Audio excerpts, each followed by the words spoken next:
লাল রঙের এই গরুটির নাম রাজকুমার। আমি রাজকুমার নামটা এই জন্যে রাখছি, আমার গরুটা একেবারে রাজকুমারের মতন থাকে, আবারও চলাফেরা হাঁটা সে একেবারে রাজপুত্রের মতন হাঁটাফেরা চলাফেরা, যার কারণে আমি ভালো লাগেছে, তাই রাজকুমার নামটা রাখছি।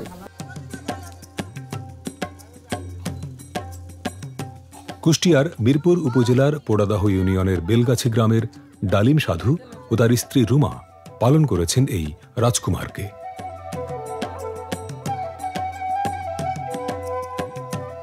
আকর্ষণীয় নাম আর আকার বড় হওয়ায় ষাঁড়টি দেখতে প্রতিদিন বাড়িতে ভিড় করেন উৎসুক মানুষ। যদিও রাজকুমারকে এই পর্যায়ে নিয়ে আসতে একটি প্রান্তিক কৃষক পরিবারের যে কষ্ট, যে ত্যাগ, সেটিও খুব সামান্য নয়। এই গরুটাকে দেখার জন্য বিভিন্ন অঞ্চল থেকে বিভিন্ন লোকজন আসছে এই গরুটাকে শুধু দেখার জন্য। গরুটা দেখতেও অনেক সুন্দর, এত বড় গরু বর্তমানে অত্র এলাকায় কোনো জায়গায় নাই। এমন ধরনের একটা গরু আমি লালন পালন করার আমার খুব ইচ্ছা। সবাই দেখে গিয়ে বলছে যে আমরা এরকম ধরনের গরু পুষবো।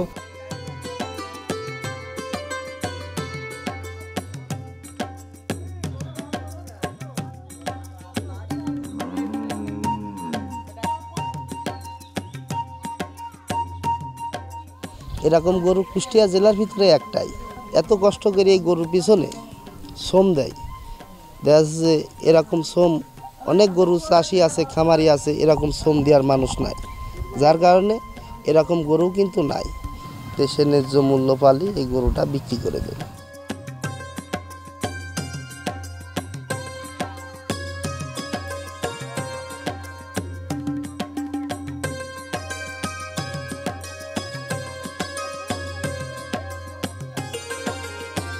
তবে রাজকুমারের গল্প জানার আগে আমরা দেখতে চাই টাইগারকে।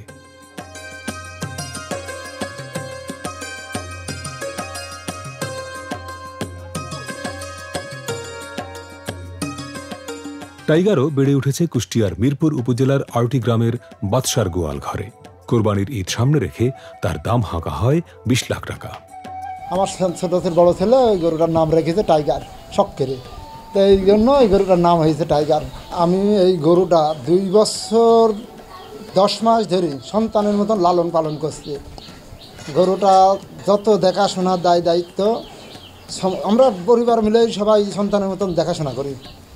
গরুটা হচ্ছে ছোলা, গম, ভুট্টা, ফেসারি আমি পিসাই করি, ময়দায় চাল বানাই আজ 2 বছর 10 মাস ধরে খাওয়াচ্ছি। গরুটা কোনোদিনও ফিড বা অন্যান্য কিছু খাওয়াইনি।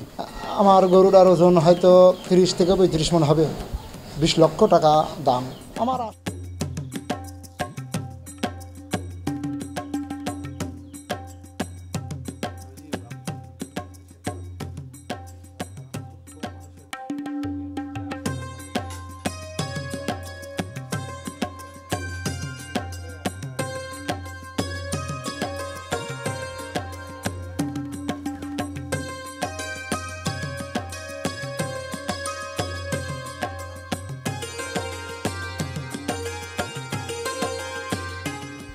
সামনে কোরবানির ঈদ আসতেছে, এই কোরবানির ঈদ উপলক্ষে গরুটা বিক্রি করার জন্য আমার চাচাতো ভাই প্রস্তুতি নিচ্ছে। এখন গরুটার দাম হাঁকানো হচ্ছে 20 লক্ষ টাকা। গরুটার ওয়েট আছে 30 থেকে 32 মণ। এখন এই গরুটা দেখার জন্য উৎসুক জনতা প্রতিনিয়ত আসছে এই গরুটা দেখার জন্য। প্রতি বছর কোরবানির ঈদেই দেশের নানা প্রান্তে এরকম অনেক বড় গরু, বিশেষ করে ষাঁড় গরু আলোচনায় আসে তাদের নাম ও আকারের কারণে।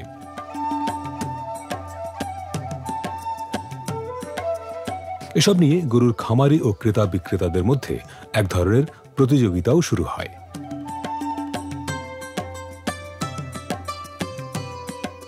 নাম টাইগার হলেও সে ভীষণ শান্ত স্বভাবের, যদিও একবার ছুটলে তাকে আটকানো কঠিন। এই গরু বিভিন্ন এলাকা থেকে বিভিন্ন লোক দেখতে আসছে, আর দেখবে না কেন, দেখার মতন একটা গরু। গরুটা অনেক খুব সুন্দর ন্যাচারাল খাবার খাওয়ায়, এই ছোলা, ভুট্টা, খেসারি, জব, কলা, এই জাতীয় বিভিন্ন খাবার খায়। ফিড জাতীয় খাবার কোনো সময় আমরা দেখি নেই তাকে খাওয়াতে। গরুটা এই জন্যই খুব শান্তশিষ্ট। গরুটার যে খাবারের মান, যে খাবারের দাম, সেই হিসাবে গরুর দাম 20 লক্ষ টাকা খুব একটা বেশি না।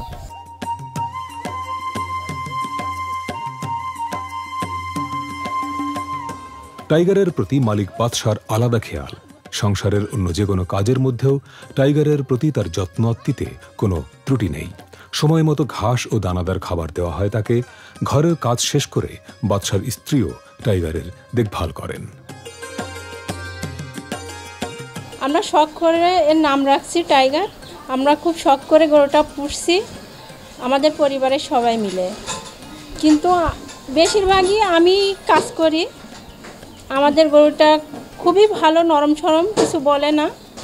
তো এই খাবার খাই, আমাদের দেশি খাবার, যেরকম ধরেন ছাল, ভাত, ছোলা, খেসারি, মটর, এইগুলো দানাদার খাবার খাওয়াই আমরা এটার দাম চাচ্ছি 20 লক্ষ টাকা।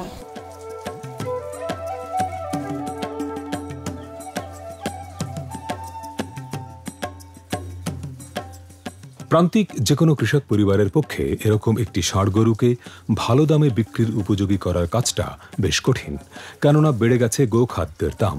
তবে তার ভেতরেও যদি কোরবানির হাটে কাঙ্ক্ষিত দামে পশুটি বিক্রি করা যায়, তখন কৃষক বা ছোট খামারিদের মুখে হাসি ফোটে। এরকম 2-3টি ষাঁড়ও যদি ভালো দামে বিক্রি করা যায়, তাতে অনেক পরিবার ঘুরে দাঁড়াতে পারে। গরুটা আমার পুষ্টি 2 বছরে আমার 10 লাখ টাকা খরচ হয়ে গেছে। তাহলে তো গরুটা তো একটা বাজার দর আছে, 10 লক্ষ টাকা আর গরু কিনা আমার 2 লক্ষ টাকা, তাহলে 12 লক্ষ টাকা গরু বেরিয়ে গেছে কিনতে। তাহলে আমার এই গরুটা নিশ্চয় এখন 15 থেকে 20 লাখ টাকা যদি না বেচতে করে তাহলে তো লোকসানের আশা করবো। এই লোকসান গুনতে গেলে এবারে তো আমরা সবাই বাচ্চা কাচ্চা নিয়ে পরিবার নিয়ে একদম পথে বসে অবস্থা হয়ে যাবে। এটা তো আমাদের গরুর উপরে আমাদের সব নির্ভরশীল।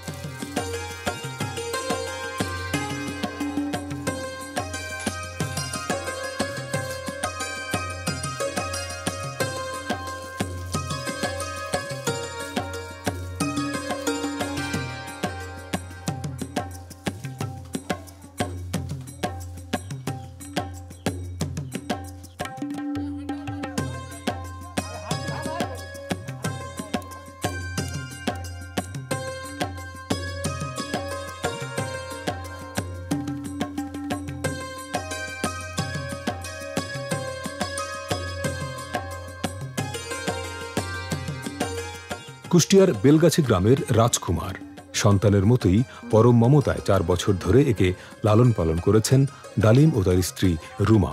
যদিও রাজকুমারকে এই পর্যায়ে নিয়ে আসতে গিয়ে তাদেরকে জড়াতে হয়েছে ঋণের জালে। সকাল উঠে ধরো কাঁচা ঘাস দিয়ে বিছিলি দিয়ে খাওয়া আবার পানি খাই 1 বালতি প্রত্যেকদিন সকালবেলা। 1 বালতি পানি খাওয়া, ফের সকালে ধোয়া দিই, রান্নাটা খাবার টাবার থাকে ওইগুলো খাওয়া টাওয়া ধোয়া টোয়া বের করে দিই। আবার এই যখন দুপুরে গুড়ের পানি খাওয়াই খালি। নিজের সন্তানের মতন করে মনে করেন যে খুব লালন পালন করছি এই 4টা বছর। গরুটা নিয়ে আমারে কিন্তু একটা স্বপ্ন যে আমরা গরুটা বিক্রি করে কিছু করব, কি কিছু একটাই করব। ঋণ দেওয়াগুলো ধরো দেবো, খুব ঋণ দেনা হয়ে কিন্তু এগুলো আমরা খাচ্ছি।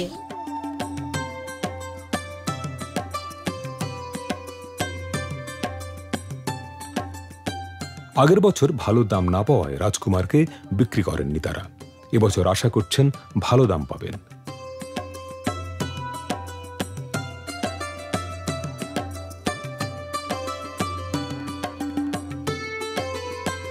গত বছর কোরবানিতে দাম বাজারে উঠাইছিলাম, আমার দামে বনিবর্ণ হয় না। 4 লাখ, 4.5 লাখ, 5 লাখ টাকা দাম বলছিল, যার কারণ বেশি নাই। এবার আশা করেছি যে গত বছর ন্যায্য মূল্য পাইনি, সব কিছু জিনিসের দাম বেশি। এবার আশায় আছি যে এবার আমি কোরবানিতে সঠিক ন্যায্য মূল্যটা পাবো, এই আশা আমি গরুটা ধরে রাখছি। অনেক দেশ গ্রাম থেকে, আমাদের পাশাপাশি গ্রাম থেকে না, শুধু পুরাদা ইউনিয়ন থেকে আসছে, কুষ্টিয়ার থেকে আসছে, মিরপুর থেকে আসছে, অনেক জায়গার থেকে লোক আসে, এসে আমার গরুটা দেখে যাচ্ছে। আমার গরুটার নাম রাখছি রাজকুমার।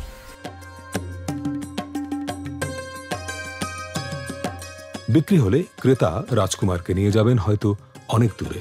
নিজের সন্তানের মতো যাকে বড় করেছেন সেই প্রিয় প্রাণীকে বিদায় দেওয়াটাও কষ্টের। এটিও একটি বিরাট কোরবানি বা ত্যাগ। গরুটা নিয়ে আমাদের খুব স্বপ্ন। 14 লাখ টাকা দাম চেয়েছি, এখন সব কিছু একটা ভাগ্য।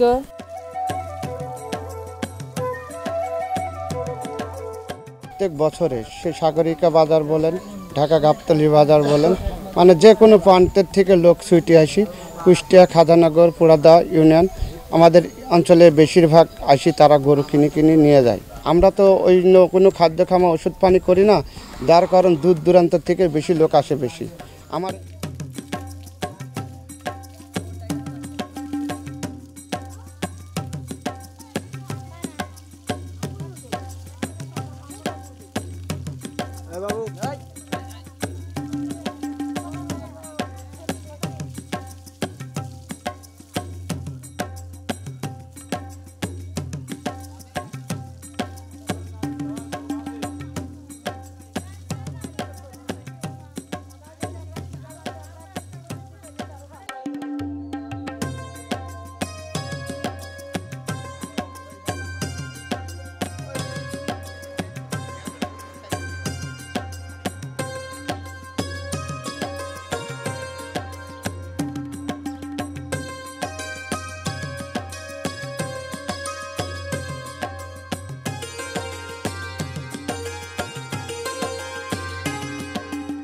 সংসারের দৈনন্দিন কাজের পাশাপাশি গরু পালন করে সংসারে সচ্ছলতা এনেছেন কুষ্টিয়ার অনেক নারী।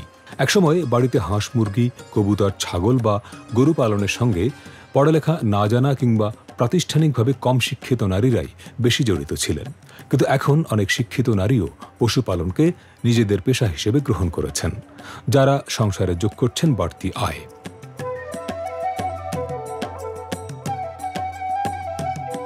নারী শুধু ঘরের রান্নাবান্নাই করবেন সেই ধারণা থেকেও নারীকে মুক্তি দিয়েছে এই পশুপালন। এমনই একজন উদ্যমী নারী আফরোজা আক্তার ডিউ। পেশায় শিক্ষক, কুষ্টিয়া শহরের সাদ্দাম বাজার এলাকায় বসবাস করেন। আমি শিক্ষকতা করি। আমার সবসময় প্রকৃতি ভালো লাগে, গ্রাম ভালো লাগে, সেই সাথে যে পশু পাখি, আমি আগে পায়রা পুষতাম একটা সময়, তারপর খরগোশ পুষতাম, সবসময় এগুলো ভালো লাগে। এবং আমার দীর্ঘদিনে একটা পরিকল্পনা ছিল যে নিজস্ব একটা খামার হবে, যেহেতু আমার কিছুটা জমিও আছে, তাই দীর্ঘদিনেরই পরিকল্পনায় এই আজ 2 বছর সেটা বাস্তবায়ন করেছি। সেটা হচ্ছে যে এই খামারেরও নাম দিয়েছি আরশিনগর অ্যাগ্রো ফার্ম। ইট পাথরের শহরেই গরুর খামার করে এখন স্বাবলম্বী। শিক্ষকতার পাশাপাশি তিনি সাংবাদিকতাও করেন। সেই ব্যস্ততার ভেতরেই গড়ে তুলেছেন গরুর খামার। এটা আমার একটা নেশা, নেশা দুটাই বলতে পারেন। কারণ আজকাল যে গরুর দাম, যে একটা গরুর মানে কোরবানি দিতে গেলে কিন্তু ছোট গরু হলেও কিন্তু 1.5 লাখের কমে কেনা যায় না। তা সেটা যদি আমি লালন পালন করে কোরবানি দিই, সেটা কিন্তু আমি যেমন উপকৃত হচ্ছে, আবার যখন আমি বিক্রি করছি সেখানেও কিন্তু কিছুটা হলেও, যদিও গোখাদ্যের দাম অনেক বৃদ্ধি পেয়েছে, যে কারণে কিন্তু অনেক খামারি কিন্তু বিলীন হয়ে গেছে। কারণ এত দাম দিয়ে গোখাদ্য কিনে গরু পোষা আসলে অনেকের জন্য, বিশেষ করে নিম্নবিত্ত পরিবারের জন্য খুব কঠিন হয়ে দাঁড়িয়েছে। কাঁচা ঘাস কিন্তু আমার এই খামারের গরুদের কাঁচা ঘাস এবং বিচুলি, সে মানে অর্থাৎ ধানের খড়, এর দুইটা কিন্তু প্রধান খাদ্য। সেই সাথে আমার জমিতে ভুট্টা হয়, সেই ভুট্টার সাথে খেসারি, ছোলা, চাল, তারপরে ধানের গুঁড়া, এগুলো মানে সব কিছু ওগুলো ভাঙিয়ে ধানের গুঁড়ার সাথে করে মিক্সড করে আমরা এই গরুগুলিকে খাওয়াই। এবং মাঝে মাঝে খুদের ভাত সেটাও খাওয়ানো হয়। যার কারণে আমি বলছি এই গরুগুলো একদম সম্পূর্ণ কোনো বিষক্রিয়া মুক্ত এবং দেশি। প্রথমে ব্যাংক থেকে ঋণ নিয়ে কেনেন 2টি গরু। এরপর ধীরে ধীরে সংখ্যাটি বাড়তে থাকে। এখন আফরোজা আক্তারের খামারে গরু আছে 20টির বেশি। আমি একসময় বেকার ছিলাম, তারপরে আপার উদ্যোগে এই খামারটা হওয়ার পরে এখন এই খামারে কাজ করি, যে মাস গেলে যে টাকাটা পাই এটা দিয়ে চলছে আমার সংসার ভালো। আর আমিও খুব ব্যস্ততার মাঝে দিন পার করছি। মানে নিজের মনে হয় সে একটা পরিবারের সাথেই আছি, আমি মনে হয় এরা পরিবারের সদস্য, আমিও একজন এদের সাথে। কোরবানির ঈদ সামনে রেখে আফরোজা আক্তার, ডালিম সাধু ও বাদশার মতো কুষ্টিয়ার অনেকেই গরু লালন পালন করেন। আমাদের কুষ্টিয়া জেলার গবাদি পশুর প্রতি গোটা বাংলাদেশের মানুষের একটা চাহিদা রয়েছে। কারণ আমাদের কুষ্টিয়া জেলা ঐতিহ্যবাহী একটা গরু পালনের জন্য জেলা, বিশেষ করে গরু হৃষ্টপুষ্টকরণ। এখানে প্রচুর পরিমাণ গরু হৃষ্টপুষ্টকরণ খামার রয়েছে। এটা অনেক আগে থেকেই তারা দেশীয় পদ্ধতিতে গরু হৃষ্টপুষ্টকরণ করে এবং ঢাকার বাজারে আমরা দেখেছি যে কুষ্টিয়া এলাকা থেকেই অধিক গরু তারা নিয়ে যায় এবং ঢাকার বাজারে এই গরুগুলি বেশি পাওয়া যায়।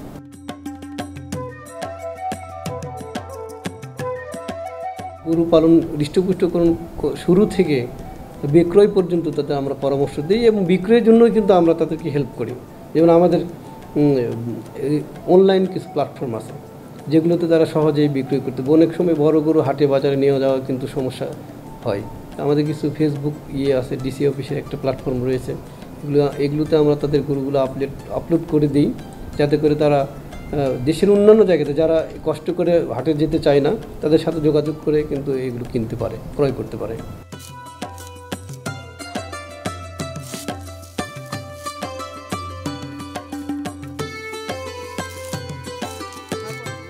এখানকার খামারি ও কৃষকরা সাধারণত কোরবানির ঈদের পরে কম দামে ছোট গরু কিনে কাঁচা ঘাস, ছোলা, ডাল, ভুট্টা, সাবুদানা ও খড় খাইয়ে গরু লালন পালন করেন। ধীরে ধীরে জমানো টাকা ও কখনো ঋণ নিয়ে তারা গড়ে তোলেন ছোট ছোট খামার। কেউ কেউ বাড়িতেই পশুপালন করেন। মোটামুটি সবারই টার্গেট থাকে কোরবানির হাট। যদিও গোখাদ্যের দাম বৃদ্ধি সহ নানা কারণেই পশুপালনের খরচ বেড়ে যাওয়ায় পশুর কাঙ্ক্ষিত দাম নিয়ে প্রতি বছরই তারা শঙ্কায় থাকেন, বিশেষ করে যারা সীমিত সাধ্য নিয়ে অনেক কষ্টে গরু লালন পালন করেন।